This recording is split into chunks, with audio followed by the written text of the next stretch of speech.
Recently, to stave off one of my frequent bouts of poverty, I decided to try a little experiment. I decided to actually sell requests for the first time to 4 lucky people.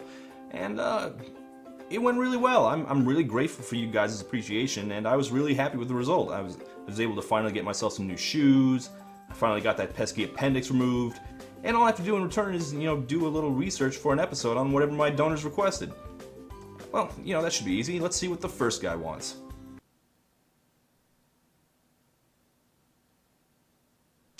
You motherfucker.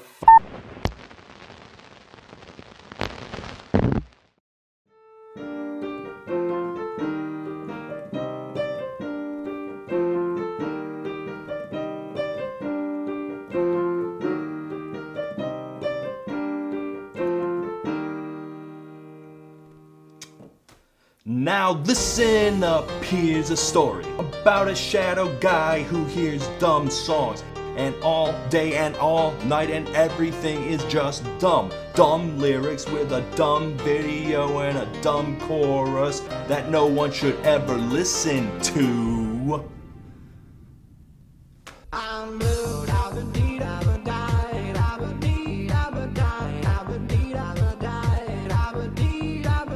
This is one of the most obvious and most requested one-hit wonders I've ever had for this show.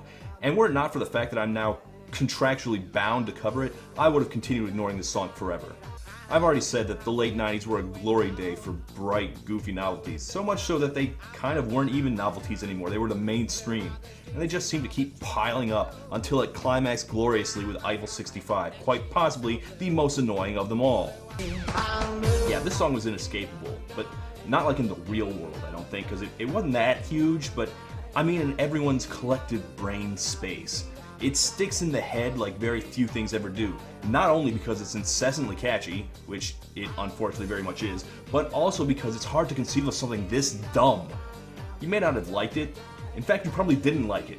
Matter of fact, who did like it? But you couldn't ignore it and you couldn't forget it. How could something like this even exist? And if their highest peak was something this brain-rottingly inane, dear God, what does that mean for the stuff that wasn't as popular? Did those songs not get big because they weren't stupid enough? Or was it because it was somehow stupider? I'm a girlfriend and she is so blue. Okay, I've gotten to sample music from around the globe during this show, and Eiffel 65, as you can tell by the name, brings us to yet another new stop on our international tour of music. Italy! Yeah, I do know a little about Italian music, but unfortunately, everything I know about the Italian music scene ends around 1890. My knowledge of more recent European music, meanwhile, is unfortunately kind of mushy and blurred together. I do know that there was this movement called Italo Disco in the 80s, and that grew into Italo House music in the 90s, one of the more prominent members of which were a group called Bliss Team, which featured as its lead vocalist one Jeffrey J, seen here.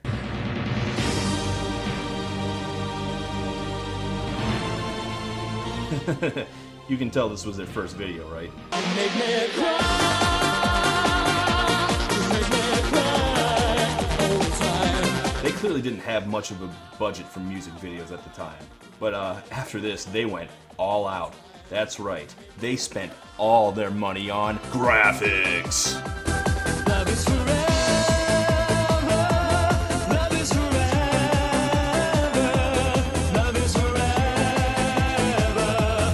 Want to play Mist for some reason? I got this feeling in my heart, I know I just can't stop because oh yeah, you're probably wondering about the closed captioning going on there. I'm really sorry about that. For some idiot reason, Eiffel 65's label uploaded all their artist videos to YouTube with subtitles on them. Because the lyrics are definitely the part of these songs you want to draw attention to.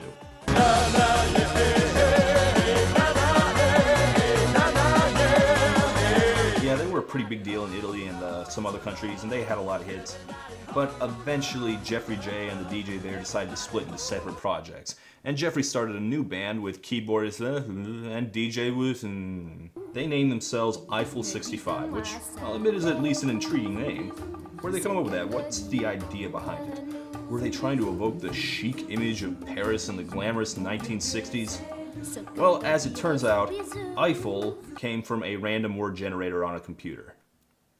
and 65 is a printing error. Well, with their grand musical vision firmly crafted, the keyboardist came up with a little piano riff and told Jeffrey J to come up with some lyrics for it. And Jeffrey, using all his lyrical prowess and a first grade level command of English, came up with this. Yo, listen up, here's the story about a little guy that lives in a blue world.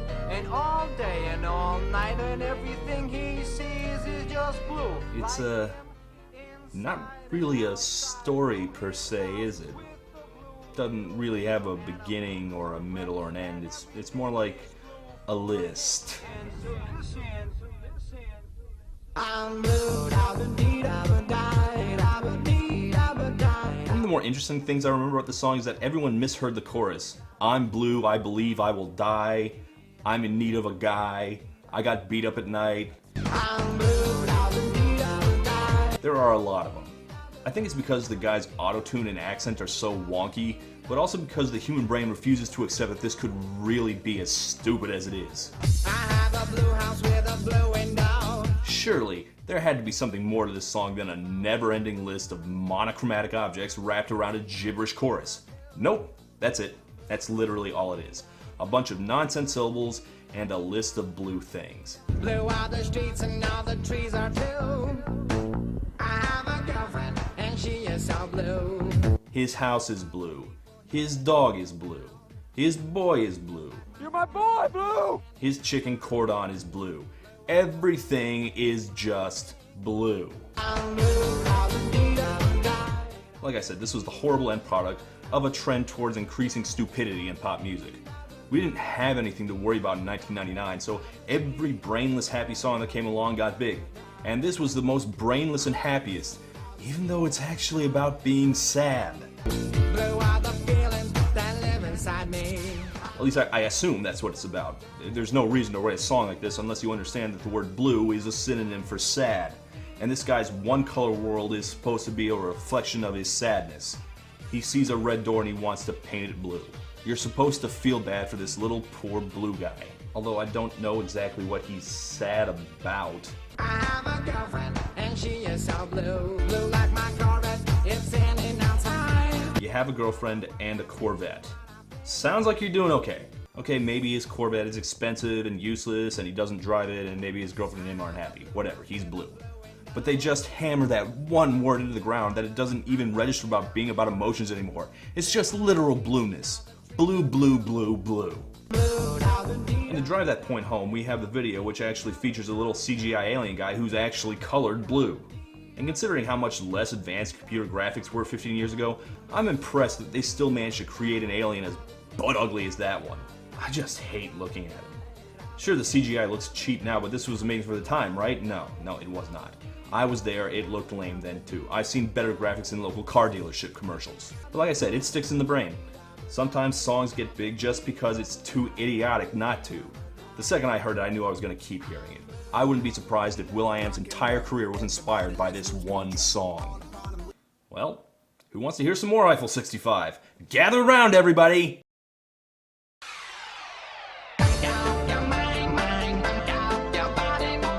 Once again, this is one of those failed follow-ups that didn't actually fail at all.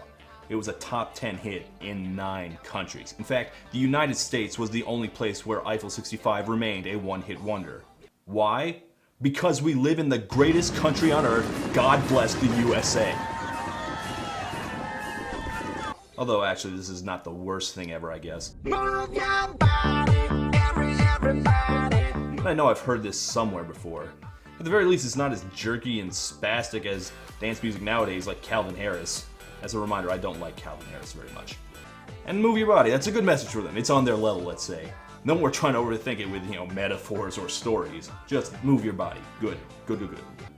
But the fact that they're still dragging along those ugly reboot reject aliens is a mark against it.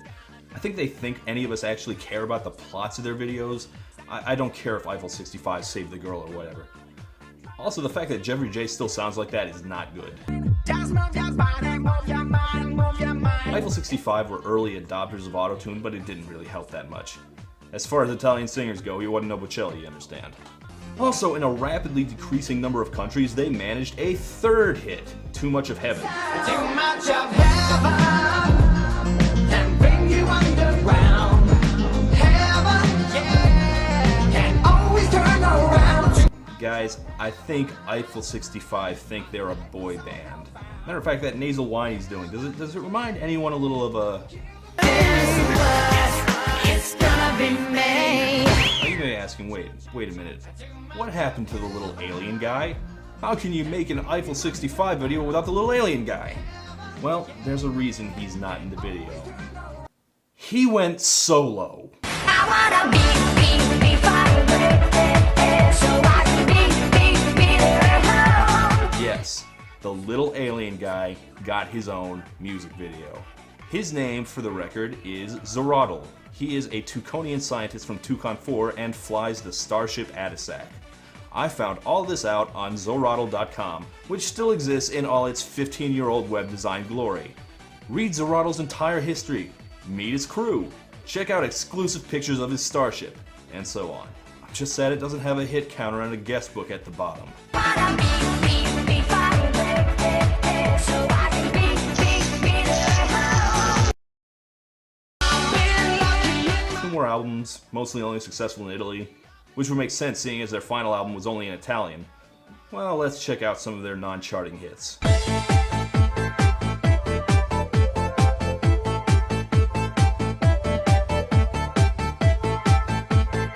Man, Daikatana was even worse than I'd heard. And considering how many of their videos looked like bad video games, I did want to call attention to one other song they did that was actually about video games. It was called My Console, and it's all about their favorite PlayStation games. Tekken 3, Metal Gear Solid, Resident Evil, Gran Turismo. I would like this song more if I had ever played any of those games, but I didn't have a PlayStation. I had an N64. Like, who needs Metal Gear or Resident Evil? I was busy playing Glover and Quest 64. No, check this out. They stop in the middle of the song to pretend to play Tekken.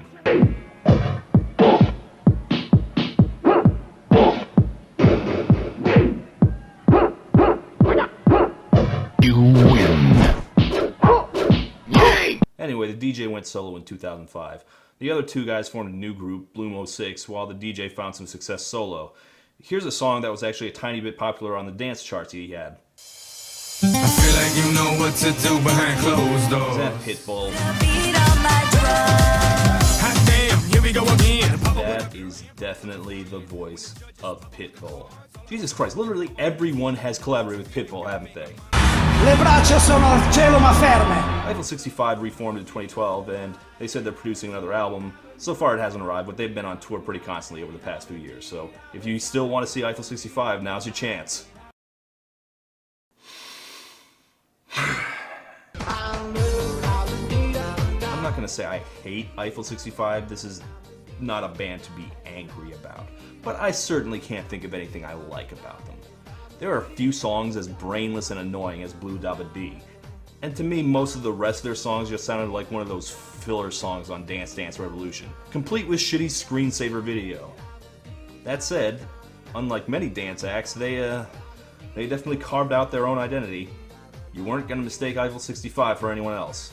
And if you are more amused by unembarrassed stupidity than I am, maybe you could find something to like about them. But personally, I find the name of their only hit fitting, because Eiffel 65 blew. Thank you.